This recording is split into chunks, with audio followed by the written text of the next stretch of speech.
আসসালামু আলাইকুম রহমতুল্লাহি ওবারাকাতু। আজ আমরা জানব বিশেষ করে বেসিক ইংলিশ এবং অ্যাডভান্স ইংলিশের মধ্যে পার্থক্য কী। সো ভিউয়ার্স, প্রথমে জেনে নেব, আমরা প্রায় বলে থাকি ইউ আর ওয়েলকাম। না, আমরা এটা বলবো না, আমরা বলবো শিওর থিং। এছাড়া আমরা প্রায় বলে থাকি ভ্যারি গুড, মানে খুব ভালো। এটা না বলে আমরা বলতে পারি বিশেষ করে অসাম, মানে অসাধারণ। এছাড়া আমরা প্রায় বলে থাকি থ্যাংক ইউ, মানে আপনাকে ধন্যবাদ। না, আমরা এটা বলবো না, আমরা বলবো আই অ্যাপ্রিসিয়েট ইট, আমি এটার প্রশংসা করি। এছাড়া আমরা প্রায় বলে থাকি আই লাইক ইট, আমি এটা পছন্দ করি।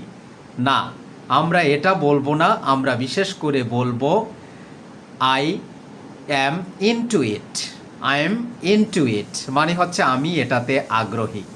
এছাড়া আমরা প্রায় বলে থাকি রিল্যাক্স, মানে আমরা এটা বলবো না, আমরা বিশেষ করে বলে থাকবো চিল আউট, মানে শান্ত হন। ধন্যবাদ।